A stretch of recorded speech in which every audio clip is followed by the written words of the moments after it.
গতকাল একটা সংবাদে দেখলাম যে জামায়াতের আমির ডাক্তার শফিকুর রহমান তিনি বলেছেন যে আল্লাহ রাসূল নারীদেরকে বিপজ্জনক কাজেও নিয়ে গেছেন, যুদ্ধের মাঠেও নিয়ে গেছেন।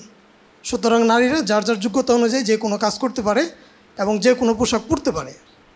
খবরটি শুনে আমার মনে হয়েছে যে আমরা হিজবুত তৌহিদ এতদিন নারীদের পর্দার ব্যাপারে যে কথাগুলো বলে এসেছি, ডাক্তার শফিকুর রহমান হিজবুত তৌহিদের কথাকে বা হিজবুত তৌহিদকে প্রোটেস্ট করতে চাচ্ছে। এ বিষয়ে আপনি কি ডাক্তার শফিকুর রহমানের যে বক্তব্য সরাসরি কি আপনি শুনেছেন? না, সরাসরি শুনি নাই। কোটেশন মানে ফেসবুকে এক ধরনের মানে কন্টেন্ট দেখছেন, ফেসবুকে আপলোড করে দেওয়া এ ধরনের কন্টেন্টকে আমি 100% বিশ্বাস করি না। কারণ কথা টুইস্ট করে। ফেসবুক তো অন্যরকম, এটা একটা বাজার, এখানে কে কী পণ্য উঠায় কোনো ঠিক নাই। এই জন্যই ডাক্তার শফিক সাহেব যে কথাটা বলেছেন এ কথা আমিও শুনেছি। এটা আমার ওয়ালেও বিভিন্ন ধরনের তো আছে, ফ্রেন্ড লিস্টে আসছে কথাটা। ব্যাপারটা হচ্ছে জামাত ইসলামী এখন যে কথাগুলি বলছেন এগুলো আমাদের শুরু থেকেই কথাগুলি এটা ছিল। আমরা এই কথাগুলি বলেছি যে নারীদের যোগ্যতা আছে, অভিজ্ঞতা আছে, জ্ঞান আছে, শক্তি আছে, সাহস আছে, সামর্থ্য আছে। এগুলোকে ইসলাম অস্বীকার করে না, অবজ্ঞা করে না। তাদের অধিকারকে ইসলাম সমুন্নত করেছে। এখন এই কথা তো মুখে বললে হবে না, এটা বাস্তবতায় দেখাতে হবে। তো রসুল আকরাম সাল্লাল্লাহু আলাইহি সাল্লামের ইতিহাস থেকে আমরা তুলে ধরেছি যে আল্লাহ রসুল মেয়েদেরকে বাক্সবন্দি করে রাখেননি। তিনি তাদেরকে জুমার নামাজে নিয়ে গেলেন, উদ্বুদ্ধ করেছেন। হজের ময়দানে নিয়ে গেলেন, ঈদের নামাজে নিয়ে গেলেন। মেয়েরা নানান ধরনের শারীরিক দুর্বলতার কথা বলেছেন, কিন্তু তবুও রসুল কিন্তু বলেছেন না, তোমাদেরকে যেতে হবে, সালা করবা না, তোমরা খুতবা শুনবা, মানে বক্তব্য শুনবা, ভাষণ শুনবা। তাদেরকে যুদ্ধের ময়দানে পর্যন্ত নিয়ে গেছে। এই বক্তব্যগুলি আমাদের বক্তব্য।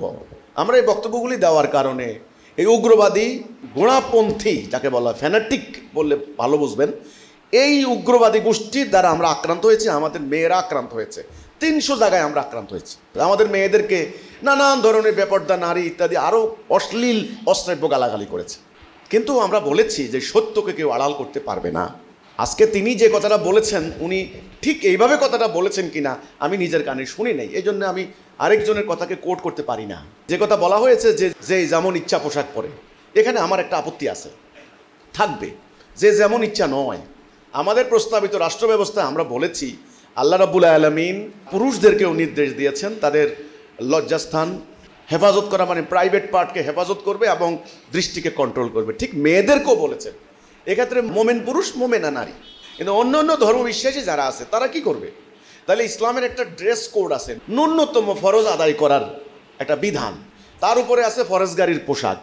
কেউ যদি মানে ফরজগারির পোশাক পরেন তাকওয়া অর্জনের জন্য আরও বেশি পরেন, আমাদের কোনো আপত্তি নেই।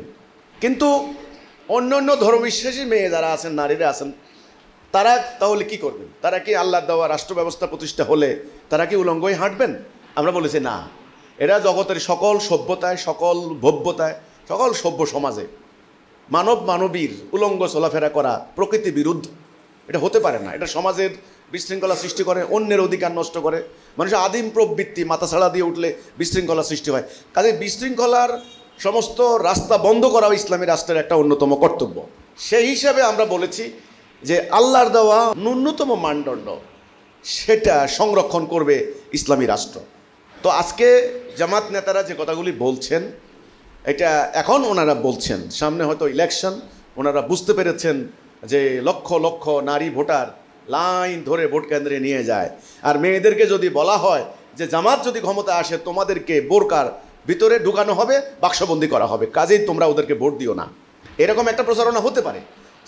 সেই ভয় থেকে হোক আর যে কারো কারণে হোক ওনারা এই বিবৃতি দিতে পারেন।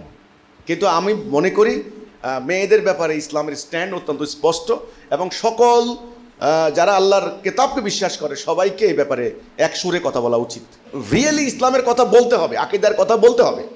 ওই যার যেমন খুশি পোশাক পরা, এখানে আমাদের আপত্তি আছে, এখানে আমাদের একটা অবজেকশন আছে। আসলে তিনি ওইভাবে কথা বলছেন কি না এটাও আমার সন্দেহ আছে, কারণ আমি তো শুনি নাই।